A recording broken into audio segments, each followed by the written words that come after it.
Hello students, welcome back to my channel. तो आज हम कक्षा 7वीं की बसंत भाग 2 का अध्याय नंबर 15 नीलकंठ एक बार फिर से देखने जा रहे हैं। जैसे कि आप जानते हैं कि इसको हमने अभी पंक्ति से पंक्ति तक पढ़ा था, तो अब हम इसका सार करने जा रहे हैं। क्योंकि मेरा मानना है कि बेटा जब हम सार को समझते हैं तो वो जो अध्याय है वो हमारा बहुत अच्छे से समझ हम लोगों को आ जाता है, ताकि एक कहानी की तरह हम उसको अपने दिमाग में यहाँ बैठा लेते हैं। तो यही कोशिश है कि आप लोगों को यह अध्याय और अच्छे से समझ में आए। तो इसलिए आज इसे हम सार की तरह एक कहानी के तौर पे समझते हैं। जैसे कि आप जानते हैं कि नीलकंठ पाठ महादेवी वर्मा द्वारा लिखित है और यह गद्य विधा की रेखा चित्र विधा में लिखा गया है। लेखा चित्र विधा आपको पता है, मैंने बताया था कि किसी भी घटना का विस्तृत रूप से बखान करना, ठीक है, हर चीज का अच्छे से वर्णन करना। तो देखिए शुरू करते हैं इसका पाठ का सार। तो देखिए जो कहानी शुरू होती है महादेवी वर्मा से ही, क्योंकि महादेवी वर्मा जैसे मैंने आपको बताया था कि वो एनिमल लवर हैं। उनके घर में बहुत सारे जीव जंतु उन्होंने पाले हुए थे और उनकी देखभाल भी बहुत अच्छे से वो करती थी, उनसे प्यार भी बहुत करती थी। तो उन्हें एक मोर का बच्चा चाहिए था, चाहे वो मोरनी है मोर, तो इसलिए उन्होंने बड़े मियाँ को बोला हुआ था। अब बड़े मियाँ हैं बेटा जिनसे वो जीव जंतु खरीदा करती थी, ठीक है। तो एक दिन वो अपने किसी अतिथि को छोड़ने के लिए स्टेशन जाती हैं और वहां से जब वो वापस आ रही होती हैं तो वो बड़े मियाँ की दुकान पर जाती हैं। तो बड़े मियाँ उनको कहते हैं कि एक चिड़ीमार शंकरगढ़ से एक मोर मोरनी का जोड़ा लेकर आया है, मैंने यह उस चिड़ीमार से इसे 30 रुपये में खरीदा है, तो आपको जितना लगे आप मुझे दे दीजिए। तो जो महादेवी वर्मा हैं 35 रुपये में उस मोर मोरनी के जोड़े को खरीद लेती हैं और अपने घर ले आती हैं। तो अपने घर लाकर क्योंकि वो जो पिंजरा होता है बेटा, जैसे हमने पढ़ा था, वो बहुत छोटा होता है और उसमें वो मोर मोरनी के जो दो बच्चे होते हैं छोटे से, वो हिल नहीं रहे होते हैं। क्योंकि जैसे उसमें ये भी बताया गया है कि जो मोर मोरनी के बच्चे हैं ना, वो तीतर के जैसे दिख रहे थे। जैसे आपको पता है कि जो मोर मोरनी के जो बच्चे होते हैं, जो छोटे होते हैं, तो वो एक चिड़िया के जैसे ही लगते हैं, तीतर जैसे लगते हैं, क्योंकि बेरंग होते हैं उस समय। तो सबने उन्हें चिढ़ाने लगे थे उनके घर वाले कि तुम्हें बड़े मियाँ ने ठग लिया है, तुम्हें बहका दिया है और ये मोर नहीं है, ये तीतर हैं। उन्होंने कहा कोई बात नहीं, मोर नहीं है तो मैं तीतरों को ही पाल लूँगी। तो वो उस पिंजरे को अपने पढ़ाई वाले कमरे में स्टडी रूम में लाकर रख देती हैं और दरवाजे को तो बंद कर लेती हैं और खिड़कियों को खोल देती हैं। अब मैंने आपको बताया था खिड़कियों को क्यों खोलती हैं, क्योंकि खिड़कियों में जाली लगी हुई होती है। अगर जब उस पिंजरे से वो दोनों बाहर आएंगे तो भागने की कोशिश करेंगे, क्योंकि पंछी हैं वो तो भागेंगे ही, तो इसलिए उन्होंने दरवाजे को बंद कर दिया। और शुरू में तो वो मोर मोरनी क्या करते थे, महादेवी वर्मा से डरते थे, तो इसीलिए वो हमेशा कभी बेड के नीचे रहते थे, कभी टेबल के नीचे, कभी कुर्सी के नीचे, ऐसे ही वो लगता था जैसे वो छुपन छुपाई खेल रहे हो। लेकिन उन्होंने सारी चीज़ों को देखा, जैसे बेड के नीचे देखा, कुर्सी के नीचे, उन्हें कुछ भी पसंद नहीं आया। तो अब जैसे मैंने बताया था कि महादेवी वर्मा का ये कौन सा कमरा था, पढ़ाई का, तो उन्होंने एक टोकरी रखी हुई थी जिसमें रद्दी कागज रखे हुए होते थे, तो उन्होंने उसको अपना घर बनाया। वो दिन भर तो उस कमरे में उछल कूद करते रहते, लेकिन रात में आकर वो उस टोकरी में ही सोते थे। जैसे जैसे दिन गुजरते गए तो जो दोनों मोर मोरनी हैं वो लेखिका के अर्थात महादेवी वर्मा के साथ घुल मिल गए, उनसे उन्होंने डरना बंद कर दिया। अब वो उनके नीचे रहते थे, कि जिन जिन चीजों के नीचे रहते थे, अब वो क्या करते थे, अब उन चीजों के ऊपर आने लग गए थे, जैसे कि टेबल के ऊपर, कुर्सी के ऊपर, कभी महादेवी वर्मा के सिरहाने वो आकर बैठ जाते थे, उछलने कूदने लगते थे। अर्थात वो डरते नहीं थे, महादेवी वर्मा से वो घुल मिल गए थे। तो लेकिन महादेवी वर्मा अपने दरवाजे को हमेशा बंद रखती थी, खिड़कियों को खोले रखती थी, क्योंकि उनकी एक कजली नाम की क्या थी, एक बिल्ली थी। तो पहले वो उनके उस पढ़ाई वाले कमरे में रहती थी, तो उनको ये लगता था कि कजली यहाँ पर आएगी, इनको देखेगी, क्योंकि वो इनको जानती नहीं है और दूसरा उसे गुस्सा भी आएगा। क्यों? क्योंकि पहले जो जगह उस कजली की हुआ करती थी, क्योंकि उनकी टेबल पे, कुर्सी पे, बेड पे वो कजली रहा करती थी, कजली घूमती रहती थी, लेकिन अब ये घूमते हैं तो इसलिए वो इनके ऊपर प्रहार करेगी, उनको मार डालेगी। अब धीरे धीरे धीरे धीरे दिन गुजरते गए, तो अब वो बड़े होने लग रहे थे, थोड़े थोड़े बड़े हो गए थे, तो महादेवी वर्मा को अपना घर चिड़ियाघर जैसे लगने लग गया था, क्योंकि अब वो डरते नहीं थे, इधर उधर घूमते रहते थे।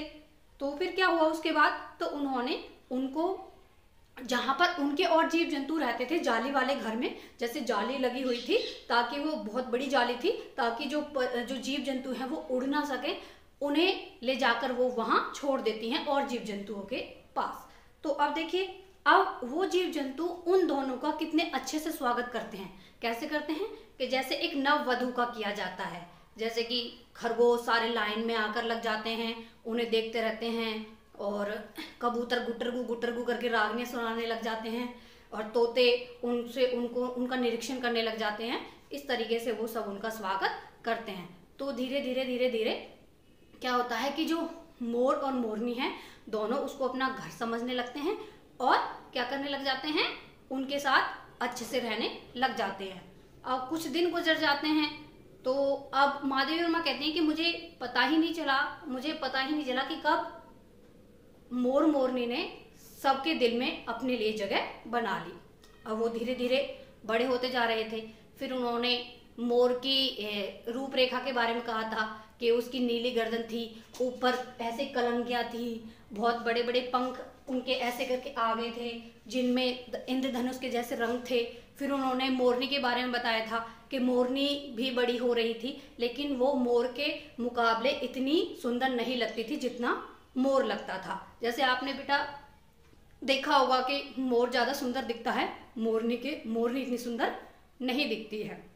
लेकिन फिर भी महादेवी वर्मा कहती हैं, लेकिन फिर भी वो उसकी चाल से चाल मिलाकर, उसकी गति से गति मिलाकर चलती थी, और मतलब उसकी सहभागिनी की तरह वो लगती थी, क्योंकि उसकी तरह ऐसे चलना, गर्दन हिलाना, ऐसे टेढ़ा देखना, ये सारी चीजें वो मोरनी भी करती थी। तो अब जैसे वो बड़े हो गए थे, तो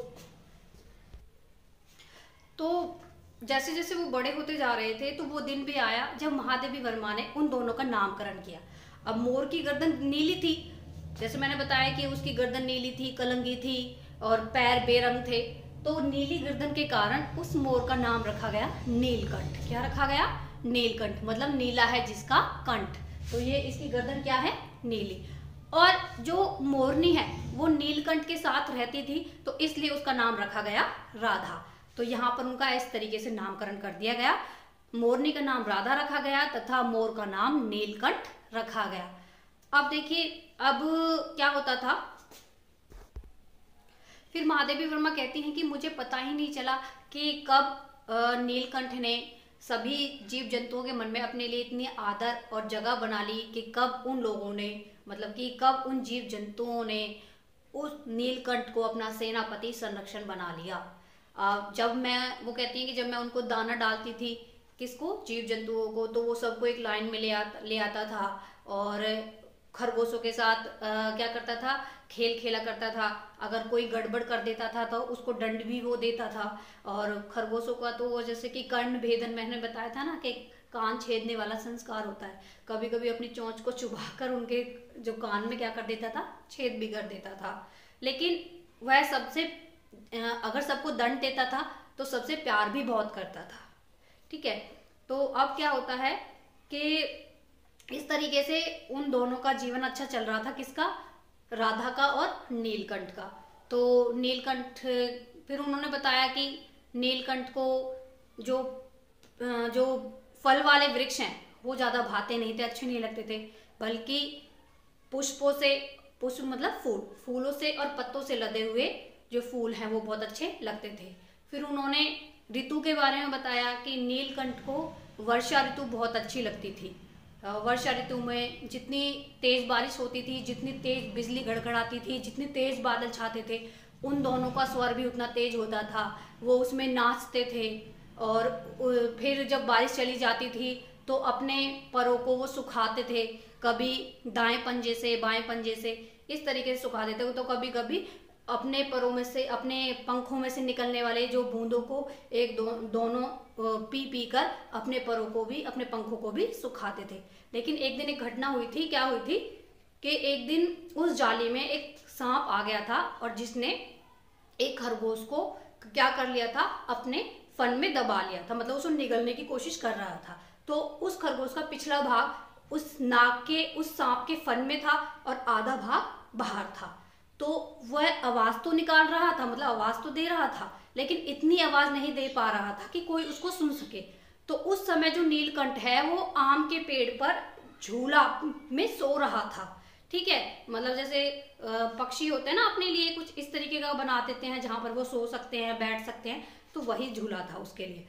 तो उस जैसे आपको पता है कि जो मोर होते हैं उनकी सुनने की जो ताकत है वो बहुत तेज बहुत होती है, तो वो बहुत धीमी आवाज को भी जल्दी से सुन सकते हैं। तो उस खरगोश की आवाज उसके कानों में पड़ती है और वो जल्दी से नीचे आ जाता है और वो देखता है कि किस तरीके से उस सांप ने खरगोश को अपने फन में दबाया हुआ है।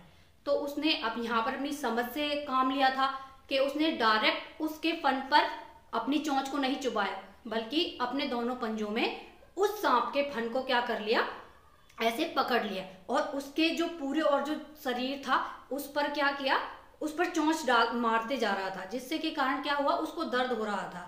फिर वो अधमरा सा हो गया। जब अधमरा हो गया तो उसकी जो फन की पकड़ है वो क्या हो गई, वो बहुत ढीली हो गई, जिससे जो खरगोश है वो जमीन पर जा गिरा। इस तरीके से उसने उस सांप के दो भाग कर दिए, दो टुकड़े कर दिए और खरगोश को बचा लिया।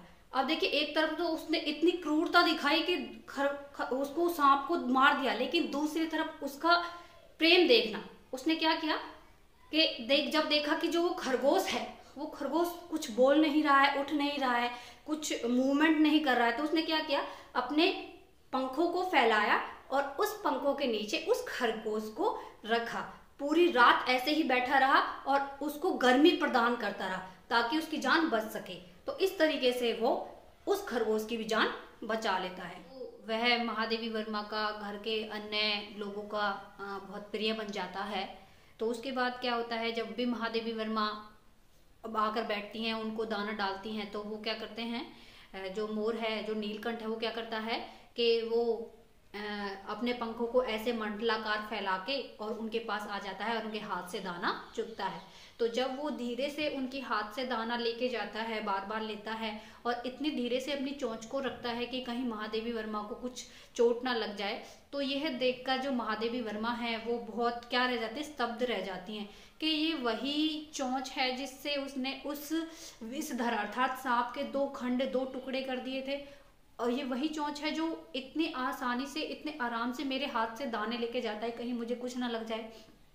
तो वो कहती हैं आगे कि मुझे आज तक नहीं पता चला है कि उसको कैसे पता चला कि जब वो अपने पंखों को मंडलाकार बनाकर मेरे पास आता है, उसका यह रूप मुझे बहुत अच्छा लगता है। जब भी मैं सबको दाना डालने के लिए जाती, वहाँ पर बैठती थी, तो वो हमेशा अपने अपने पंखों को ऐसे फैलाकर उनसे ऐसे झरझर झरझर की आवाज़ निकाल के वो मेरे पास आ जाता था और मुझे खुश करने में लग जाता था। तो मेरे साथ कभी कभी जो विदेशी पर्यटक हैं वो भी मेरे घर आते थे, तो जब वो आते थे तो वो उस ही भंगिमा, मतलब कि उसी रूप में आ जाता था, तो उन लोगों को लगता था कि जो ये नीलकंठ है, जो ये मोर है, ये हमारा स्वागत कर रहा है, तो उससे वो बहुत खुश होते थे। तो उनके साथ साथ कुछ विदेशी महिलाएं भी आती थी जो जिन्होंने नीलकंठ को परफेक्ट जेंटलमैन की उपाधि भी दी थी। तो अब क्या होता है, इस तरीके से तो वो अपना आनंदित जीवन जी रहे थे। जैसे मैंने बताया, बारिश होती थी तो दोनों नाचते थे और पेड़ों पर चढ़ते थे, उतरते थे और सभी जीव जंतु के साथ खेलते रहते थे। लेकिन जब वहां पर एक कुब्जा नाम की एक मोरनी का आगमन होता है, वो कैसे होता है, वो महादेवी वर्मा कैसे बताती हैं कि एक दिन वो दोबारा किसी काम से बाहर जाती हैं, तो बड़े मियाँ उन्हें बुला लेते हैं, तो लेकिन वो प्रण करके जाती हैं, निश्चय करके जाती हैं कि वो किसी भी जीव जंतु को या पशु को या पक्षी को नहीं खरीदेंगी।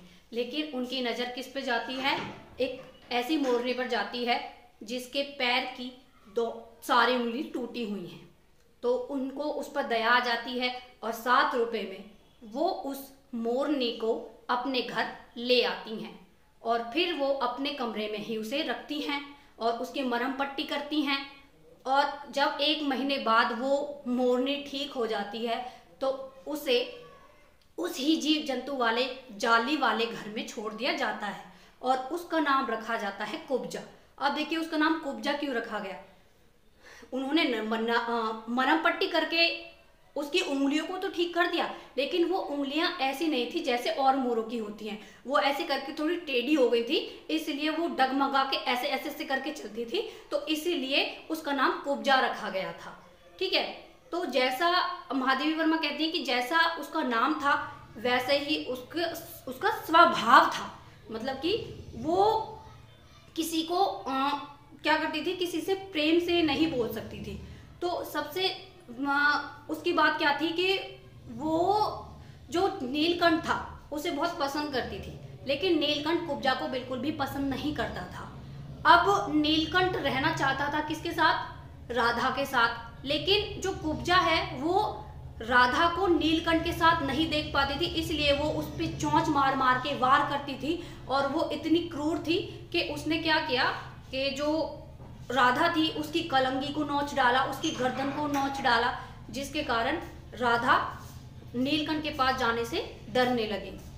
अब क्या कहते हैं, और वो ना ही जो उस जाली घर के और जीव जंतु थे उनको भी नीलकंठ के पास नहीं आने देती थी, बस खुद ही उसके पास रहना चाहती थी। लेकिन क्या था, नीलकंठ बिल्कुल भी उसके साथ नहीं रहना चाहता था, वो तो राधा के साथ रहना चाहता था।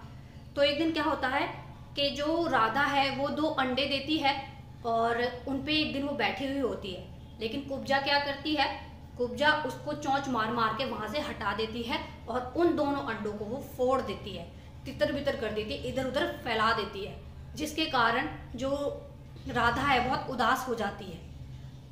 जब राधा उदास होती है तो नीलकंठ भी उदास हो जाता है, क्योंकि वो अंडे बेटा उसके भी थे। तो वो राधा से दूर रहने के कारण और अपने अंडे फूट जाने के कारण बहुत उदास रहने लग गया। और उदास रहने लग गया तो क्या होता कि फिर वो ना तो ज़्यादा बोलता था, ना नाचता था, कुछ भी नहीं करता था। तो अब क्या होता था कि उसके बाद जो महादेवी वर्मा है, जब रोजाना की तरह हमेशा की तरह दाने डालती थी सभी जीव जंतुओं को, तो वो नीलकंठ को भी दाने डालती थी। तो नीलकंठ हमेशा की तरह दाने चुगने तो आ जाता था, लेकिन महादेवी वर्मा भली भांति प्रकार से देख पाती थी कि वो कितना थका हुआ है, उसकी आंखें कितनी उदास है, उसकी आंखों की चमक जा रही है। लेकिन उनको इतना अनुभव नहीं था कि ऐसा मैं क्या करूं कि सारी चीज़ें ठीक हो जाएं।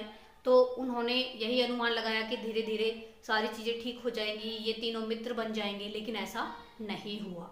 क्या हुआ, एक 3-4 महीने बाद क्या होता है कि जब महादेवी वर्मा उनको दाने डालने के लिए आती हैं तो वो नीलकंठ को भी क्या करती हैं, बुलाती हैं। तो नीलकंठ वैसे ही मुद्रा में बैठा हुआ होता है जैसे जब वो खरगोश को चोट लगी थी तब बैठा हुआ था, अपने पंखों को ऐसे फैला के मिट्टी में और अपनी गर्दन को नीचे करके।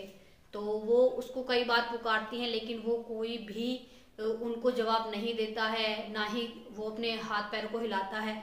तो महादेवी वर्मा को शक होता है कि कहीं कुछ तो नहीं हो गया है। तो महादेवी वर्मा उनके पास जाती, उस मोर के पास जाती हैं और देखती हैं कि वास्तव में जो नीलकंठ है वो मर चुका था। तो महादेवी वर्मा यही कहती हैं कि आज तक मुझे पता नहीं चला है कि उसको हुआ क्या था, क्योंकि ना तो उसके शरीर पे किसी चोट के निशान थे और ना ही उसके पंखों पर कोई धब्बे मुझे दिखाई दे रहे थे। बेटा कहते हैं कि जब मोर की आयु पूरी होने वाली होती है तो उसके जो वो होते हैं पंख, उन पे जो धब्बे हैं ग्रे ग्रे कलर के धब्बे आने लग जाते हैं। तो किसी भी तरीके के ऐसा कोई भी धब्बा उसके पंखों पर नहीं था। तो वो कहती हैं ये एक राज ही रह गया कि मुझे आज तक नहीं पता चला कि नीलकंठ क्यों मरा, कैसे उसकी मृत्यु हुई।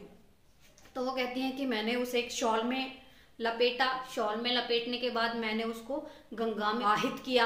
और क्या हुआ कि जब जैसे गंगा का वेग आ रहा था तो जो नीलकंठ के पंख थे वो पूरे गंगा में क्या हो गए, फैल गए पानी के वेग के कारण। तो गंगा एक समय के लिए, मतलब कुछ क्षण के लिए कैसी दिखने लगी, नीलकंठ के जैसी दिखने लगी। तो बेटा खुद अनुमान लगाइए कि जब मोर के पंख ऐसे फैलेंगे गंगा में तो चारों तरफ क्या होगा, लगेगा कि जैसे कि मोर नाच रहा है। तो फिर जब वो वापस आई, उन्होंने देखा कि जो राधा है वो बिल्कुल शांत बैठी है, निशब्द सी हो गई है, कुछ नहीं बोलती है, कुछ नहीं खाती है, बस नीलकंठ को आवाज लगाती रहती है और दरवाजे की तरफ देखती रहती है।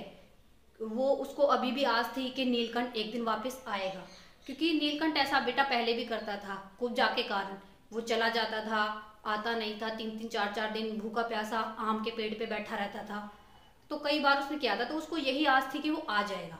लेकिन कुब्जा ने नीलकंठ की जोर शोर से क्या कर दी, खोज शुरू कर दी। तो जैसे ही जाली का दरवाजा खुलता था, कुब्जा क्या करती, उससे बाहर निकल जाती, कभी अशोक के, कभी चिनार के, कभी आम के पेड़ पर किसको तलाशती थी, नीलकंठ को तलाशती थी। तो एक दिन ऐसे ही जाली का दरवाजा मैंने खोला, वैसे ही वो क्या गई, वहां से भाग गई, मतलब कि खोज करने के लिए, नीलकंठ की खोज करने के लिए चली गई। तो जब जैसे ही वो वापस आ रही थी तो हमारी एक कुतिया थी, अल्सेशियन थी वो, तो उसका नाम था कजली, ठीक है, कजली कुतिया थी। तो वह उस पे चिल्लाने लगी, मतलब भौंकने लगी। तो वो तो उग्र थी, कौन, कुब्जा उग्र थी। तो कुब्जा ने उस पे चोंच से वार करना शुरू कर दिया। तो इधर से कजली ने उस पे वार शुरू कर दिया। तो क्या हुआ कि जो कुब्जा के गर्दन पर कजली के 2 दांत क्या हो गए, चुभ गए, जिसके कारण कुब्जा की मृत्यु हो गई। तो महादेवी वर्मा यही कहती हैं कि इन तीनों पक्षियों के व्यवहार ने मेरी जो इनको देखने की जो मेरी जो दृष्टि थी वो बदल दी। कैसे कि तीनों का व्यवहार अलग था, कुब्जा का अलग था, राधा का अलग था और नीलकंठ का अलग था। अब वो अंत में यही कहती हैं कि जो राधा है वो आज भी किसका, नीलकंठ का इंतजार कर रही है, अकेली है। और जब भी आकाश में बादल छाते हैं, बारिश होती है, वो उसी वेग में क्या करती है, आवाज देती है किसको, नीलकंठ को, और बुलाती है कि शायद वो वापस आ जाएगा। तो ये था बेटा हमारे पाठ का सार। तो मैं आशा करती हूँ आपको बहुत अच्छे से समझ में आया होगा। धन्यवाद।